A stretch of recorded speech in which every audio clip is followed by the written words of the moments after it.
Halo teman-teman, kembali di dalam pengawalan kasus Subang. Di sini saya ada beberapa catatan tentang temuan-temuan dan tentang kejanggalan-kejanggalan dan lain sebagainya.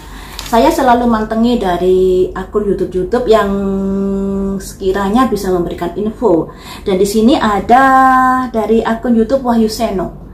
Di Wahyu Seno ini dia ada kabar atau ada info bahwa Pak Yosep ini pulangnya tidak seperti yang Pak Yosep ceritakan di awal-awal kasus. Saya sampai lupa dia ceritanya jam berapa pulang dari rumah TKP ke rumah Ibu Mimin. Tapi menurut dari akunnya Wahyu Seno, dia pulangnya nggak jam segitu. Tapi pulangnya lebih molor lagi.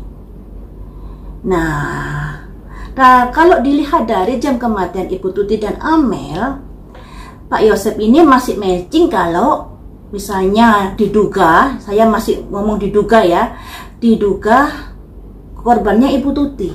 Nah, dilihat dari jam kematian Amel, kayaknya Amel masih belum meninggal kala itu. Tapi nggak tahu lagi loh ya, nggak tahu lagi misalnya karena tubuhnya Amel masih muda sehingga dia daya tahan tubuhnya kuat dan kemudian meninggalnya saat menjelang subuh atau pagi. Jadi beda waktu 4-5 jam dengan Ibu Tuti. Nah, disinilah ada temuan-temuan baru yang harus digali oleh Pak Polisi terkait Pak Yosep ini. Benar apa tidak info-info yang sudah masuk di Wahyu Seno ini. Jadi nggak ada salahnya pihak kepolisian ini kerjasama dengan para YouTuber untuk bisa menemukan hal-hal yang baru.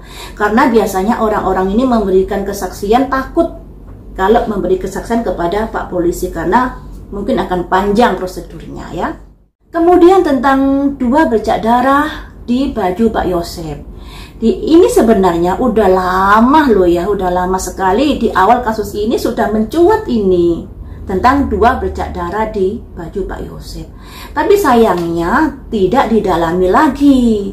Dan 2 bercak darah ini yang saat ini menjadikan alasan dari Polda Jabar menetapkan Pak Yosep sebagai tersangka serta dari kesaksian Danu. Kemudian dari bercak darah ini saya mendapatkan informasi dari YouTube-nya Anjas di Thailand bahwa baju ini sudah dicuci, juga sudah disetrika, tapi masih aja ada titik darah di 2 tempat, ya, DNA Amel dan DNA Ibu Tuti. Dari Pak Yosep ini juga ada kejanggalan di awal kasus, yaitu bersih-bersih TKP, siram-siram TKP. Mengapa begitu? Nah, bisa jadi yang dikatakan Danu itu benar, Pak Yosep sebagai eksekutornya. Atau bisa jadi Pak Yosep mencurigai seseorang. Jadi dia sudah curiga seseorang, kemudian dia pada akhirnya ikut membersihkan TKP karena melindungi seseorang. Itu juga bisa terjadi. Jadi di sini untuk Pak Yosep yang bersih-bersih TKP itu saya memiliki 2 pemikiran. Yang pertama, mungkin memang Pak Yosep adalah eksekutornya sesuai apa yang dikatakan Danu. Kemudian melindungi seseorang. Nah, yang ketiga mungkin karena Pak Yosep ikut dalam perencanaan, bisa jadi seperti itu. Kalau menurut ceritanya Danu, Pak Yosep ini hanya ingin sekedar memberikan pelajaran kepada Ibu Tuti, tapi kok kebablasan. Padahal kalau memberi pelajaran itu kan biasanya ada baku hantam, omong-omongan, adu argumentasi, gak langsung gebuk ya. Tapi di sini agak ada kejanggalan menurut saya. Kok ya langsung digebuki, karena dari keterangan Ibu forensik, Ibu Sumihastri, dari Ibu Tuti ini tidak ada perlawanan. Ya, tidak ada perlawanan. Harusnya kalau mau memberikan pelajaran kan aduh ngomong dulu loh ya, kalau menurut saya. Baru kalau sudah nggak dihiraukan atau nggak dituruti maunya baru baku hantam, baru gebuk-gebukan. Menurut pemikiran saya seperti itu, tapi nggak tahu lagi di kasus ini. Ini dari Pak Yosep seperti itu. Kalau kalian ada masukan-masukan silahkan komentar ya. Barangkali ada temuan-temuan baru juga bisa saya up di YouTube ini. Dari Danu ya, kita beralih ke Danu. Danu ini dari awal juga sudah didalami oleh Pak Polisi karena ada DNA putung rokok. ya. Kemudian juga ada sidik jarinya di mobil Alphard. Kemudian juga digigit anjing. Dan keterangannya juga belendat-belendut. Tapi juga mengapa waktu itu tidak didalami lebih jauh dan juga tidak ditetapkan sebagai tersangka. Nah, sebenarnya dari dua orang ini, Pak Yosep dan Danu ini, sudah ada jejak-jejak di TKP. Tapi kenapa saat itu tidak sampai ditetapkan menjadi tersangka? Apakah karena alat buktinya kurang kuat ataukah bagaimana ya kita juga nggak tahu ya. Dari Danu ini kenapa dia tidak minta tolong saat di kejadian malam itu, padahal dia jaganya kan di luar. Misalnya kalau dia sudah disuruh membawakan golok ya, kan Pak Yosep katanya minta tolong untuk diambilkan golok dan kemudian dia memberikan golok. Harusnya pikirannya nih cerdas, minta tolong lari atau apalah di sekitar area tersebut.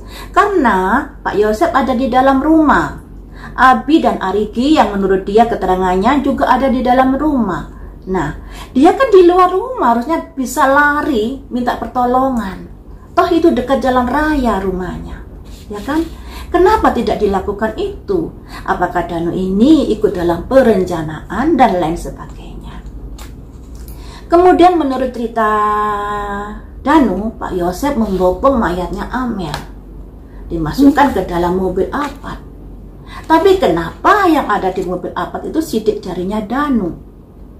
Apakah Pak Yosep kala itu pakai sarung tangan sehingga tidak didapat sidik jari di mobil Alphard? Nah, tapi kenapa sidik jarinya kok banyak ditemukan di dalam rumah? Nah, kemudian dari sopir mobil Alphard, si Danu ini juga memberitahukan bahwa Pak Yosep waktu itu masuk di kemudi mobil Alphard sudah menyalakan. Nah, kenapa kok beda dari sketsa wajah? Kenapa tidak didapatkan sidik jari di kemudi mobil Alphard atau di kunci mobil Alphard dan lain sebagainya tersebut?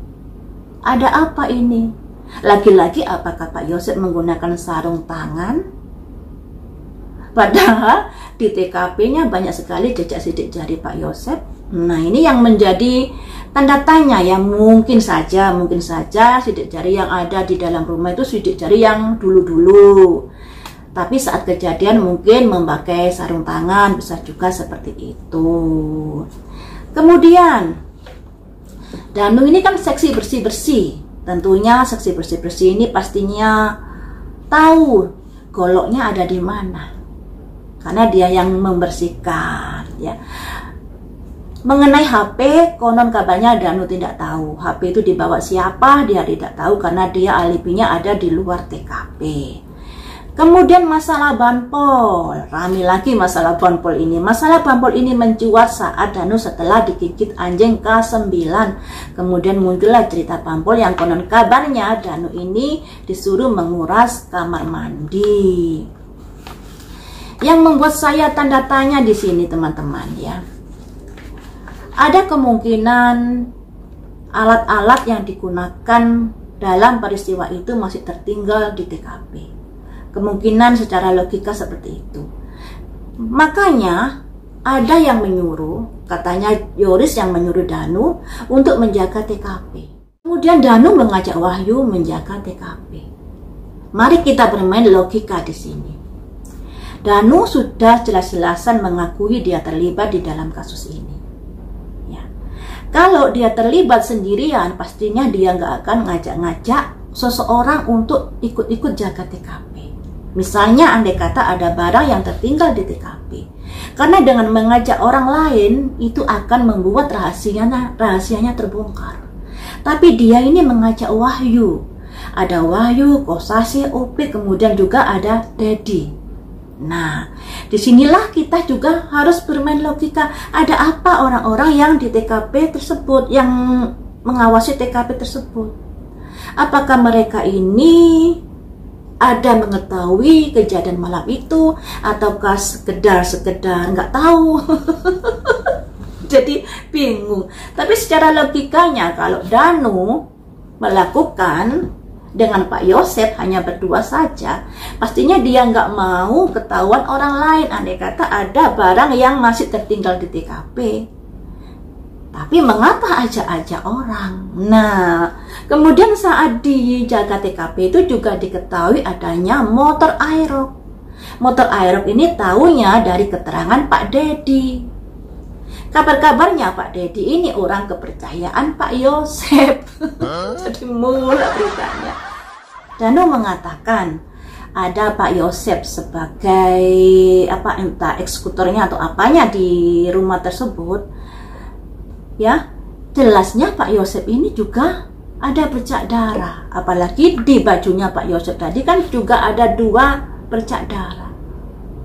Tapi kenapa hanya Wahyu, hanya Danu yang digigit K9, lainnya tidak, Ibu Mimin tidak. Sayangnya saat didatangkan K9 itu tidak ada Arigi dan Abi. Nah, ini yang membuat kita menjadi mulai lagi tanda tanya lagi, ada apa dengan Danu ini? Tentang mobil apa juga begitu. Di sketsa wajah di bagian belakang itu nggak mirip Pak Yosef. Dan di sini ada saksinya sopir angkot dan penumpang. Apakah ada orang lain di kejadian ini? Nah, di sinilah Danu harus bercerita. Karena dari sketsa wajah, dari keterangan sopir angkot, di sini bukan Pak Yosef yang menjadi sopir Alphard. Semoga peristiwa ini cepat selesai. Cuman kayaknya saya agak-agak pesimis kalau cepat selesai, karena pihak kepolisian pasti harus mencari barang-barang yang sudah disebutkan Danu ini, misalnya golok atau alat bukti yang lainnya untuk menjerat, misalnya menjerat Pak Yosef, Ibu Mimin, Arigi, dan Abi sesuai yang diceritakan Danu bahwa 4 orang ini adalah keterlibatan di kejadian malam itu. Nah, tapi sayangnya kenapa mobil Alphard itu sketsa wajahnya tidak seperti mirip Pak Yosef? Apakah mirip Arigi atau mirip Abi atau mirip Danu? Kalian berkomentar di sini. Tapi kayaknya enggak. Kalau mirip mereka, pastinya dari pihak kepolisian sudah jauh-jauh hari mencakot Abi, Arigi atau Danu ini. Orang lain sepertinya. Tapi mengapa Danu bercerita bahwa yang mengemudi Alphard itu adalah Pak Yosef? Nah, Nana lagi di sini bingung jadinya. Kita aja bingung, apalagi Pak Polisi pasti juga bingung ya. Karena apa ya? Karena kadang-kadang nggak sinkron dengan apa yang ditemukan di sini. Sketsa wajahnya seperti itu, Danunya bilang yang nyupirin mobil Alphard adalah Pak Yosef.